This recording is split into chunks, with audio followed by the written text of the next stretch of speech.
রাখবো। আমরা বারবার বলছি আমরা সর্বদলীয় অবস্থান করব। পৌর নিগমের বিরুদ্ধে কেন্দ্রীয় সরকারের যে যারা পৌর নিগমের বিভিন্ন দায়িত্বে রয়েছেন, বিভিন্ন স্টাফ, বিভিন্ন কর্মচারী, বিভিন্ন সাধারণ মানুষ তাদের কাছেও যায়, তাদের কাছেও পৌঁছায়, তারাও দিচ্ছে। আমি আজকের এই বিক্ষোভ অবস্থানে প্রথমেই বক্তব্য রাখার জন্য অনুরোধ করব আমাদের সিনিয়র চ্যাটার্জি মহাশয়।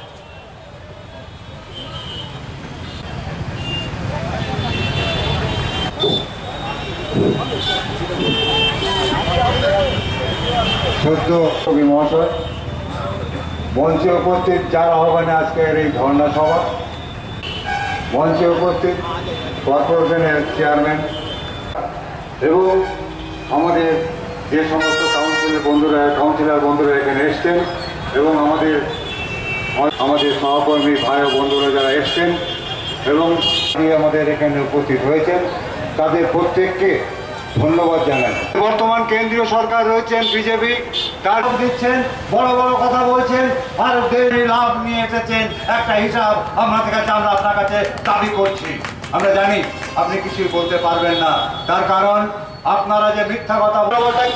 আমরা জানি মেয়র সাহেব কোন রকম ভাবে আসানসোলের মানুষের থেকে টাকা নিয়ে আসানসোলের উন্নয়নটা জানিয়ে রেখেছে। এর জন্য যদি কাউকে ধন্যবাদ দিয়ে যান, তার একটা অংশ আমরা প্রাপ্য আমাদের এবং দিতেই হবে। না দিলে আগামী দিনে মেয়র সাহেব আমাদের আসানসোলের স্বার্থে যে সাধারণ জনগণ জানে না এর ভালো দেখছি, তারা কোনো নিজের টাকা দিয়ে কোনো স্কিম করে না।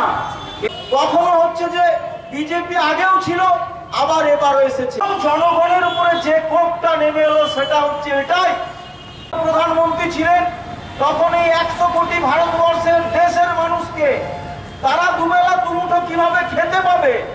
আমি রাজ্য সরকারকে দেব না, আমি সুডাকে দেব না, তুমি ব্যাংক অ্যাকাউন্ট করে দাও, আমি